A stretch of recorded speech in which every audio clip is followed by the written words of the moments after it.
കൂട്ടുകാരെ, അപ്പോൾ ഇന്ന് പൂരിയും കിഴങ്ങ് മസാലയായിട്ട് ഉണ്ടാക്കണേ. അപ്പോൾ അതിന് വേണ്ടിയിട്ട് ഗോതമ്പ് പൊടി എടുത്തു, അതിലോട്ട് പഞ്ചസാരയും ഉപ്പും ചേർത്ത് കൊടുത്തു. പിന്നെ ആവശ്യത്തിന് വെള്ളം, ചൂടുവെള്ളമാട്ടോ ഞാൻ ഒഴിക്കണം. ഇത് റേഷൻ കടയിലെ ഗോതമ്പ് പൊടിയാണ്.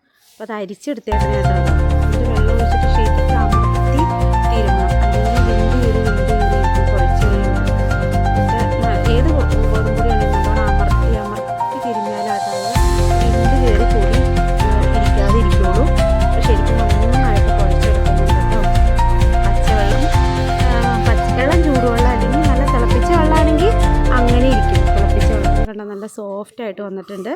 ഇനി അത് ശരിക്കും ചെറിയ ഉരുളകളാക്കിയിട്ട് ഈ പ്രസ്സിൽ വെച്ചാട്ടോ പരത്തി എടുക്കുന്നത്. അപ്പോൾ അതിങ്ങനെ കുരുകുരാന്നുള്ള ചെറിയ ഉരുളകളാക്കി വെച്ചിട്ടുണ്ട്. ചെറിയ പൂരിയായിട്ട് ഉണ്ടാക്കുന്നത്.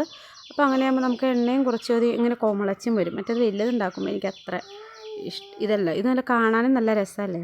അപ്പോൾ അങ്ങനെ ഉരുട്ടി ഇങ്ങനെ ഉരുളകളാക്കി വെക്കുന്നുണ്ട്. പിന്നെ ഇതിന് വേണ്ടി ഉണ്ടാക്കുന്നത് പൊട്ടറ്റോ മസാല കേട്ടോ. അപ്പോൾ ഇതിൽ നന്നായിട്ട് ഉരുളക്കിഴങ്ങ് ഇതിൽ കട്ട് ചെയ്തിട്ടിട്ടുണ്ട്.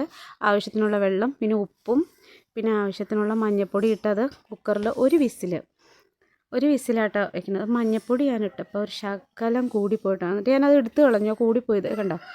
മഞ്ഞൾപ്പൊടി ഇട്ടു, ഒരു വിസിൽ വന്നപ്പോൾ അത് കറക്റ്റായിട്ട് വെന്തും കിട്ടും. അടുപ്പത്ത് ചട്ടി വെച്ചു, അതിലോട്ട് കടുകും പിന്നെ ഉഴുന്നും ഇടും കേട്ടോ. ഉഴുന്നിട്ടാൽ നല്ല ടേസ്റ്റാണ് പൊട്ടറ്റോയ്ക്കൊക്കെ. ഉഴുന്നും ഇട്ടാൽ അത് ശരിക്കും നല്ല ബ്രൗൺ കളറാവണം. അതും ശരിക്കും വേറെ എന്തോ എടുക്കാൻ പോയപ്പോഴത്തേക്കും അത് ഇച്ചിരി മുരിഞ്ഞങ്ങ് പോയി. പിന്നെ അതിലേക്ക് സവാളയും വെളുത്തുള്ളിയും ഒരു കുഞ്ഞു കഷ്ണം ഇഞ്ചിയും കൂടെ ശരിക്കും വഴറ്റിയെടുക്കണം. അത് നല്ലോണം മുരിഞ്ഞു വരണമെന്നൊന്നുമില്ല, അത് ശരിക്കും ഒന്ന് വെന്ത് കിട്ടിയാൽ മതി. അപ്പോൾ അത് ശരിക്കും വാടി വെന്തിട്ടുണ്ട്. ഇനി ഇതിലോട്ട് ഞാൻ മീറ്റ് മസാല മാത്രമായിട്ട് ഇടണുള്ളൂ. മഞ്ഞൾപ്പൊടി ഇട്ടിട്ടുണ്ടല്ലോ, പിന്നെ പെരിഞ്ചീരകവും ഒരു കുഞ്ഞു കഷ്ണം പട്ടയും കൂടി ഇടുന്നുണ്ട് കേട്ടോ.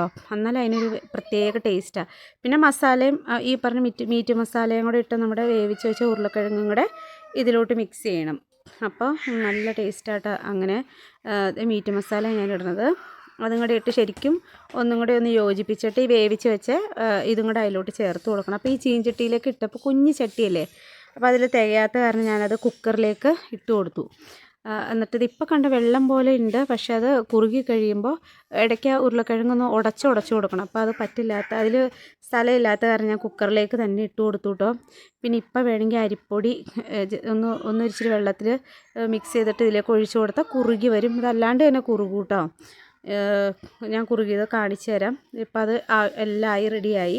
ഇനി ഇതേ കണ്ട പൂരി കേട്ടോ. പൂരി ഇതേ നല്ല സൂപ്പറായിട്ട് കണ്ടോ, നല്ല പൊങ്ങി വന്നിട്ടുണ്ട്. പിന്നെ അതേ കട്ടൻ ചായയും, പിന്നെ നമ്മുടെ പൊട്ടറ്റോ മസാല അതേ കണ്ടോ, നല്ല കുറുകി നല്ല സൂപ്പർ കറിയായിട്ടുണ്ട്. ഇതിൽ മീറ്റ് മസാല അല്ലെങ്കിൽ ചുമ്മാ മഞ്ഞൾപ്പൊടിയും പച്ചമുളകും ഒക്കെ മാത്രം ഇട്ടാലും സൂപ്പർ തന്നെയാണ് കേട്ടോ. ഇത് വേറൊരു ടേസ്റ്റ്. അപ്പോൾ ഇതെല്ലാവരും എന്നെ ഒന്ന് സപ്പോർട്ട് ചെയ്യണേ. കാണുന്നവരെ സബ്സ്ക്രൈബ് ചെയ്യണം കേട്ടോ. താങ്ക്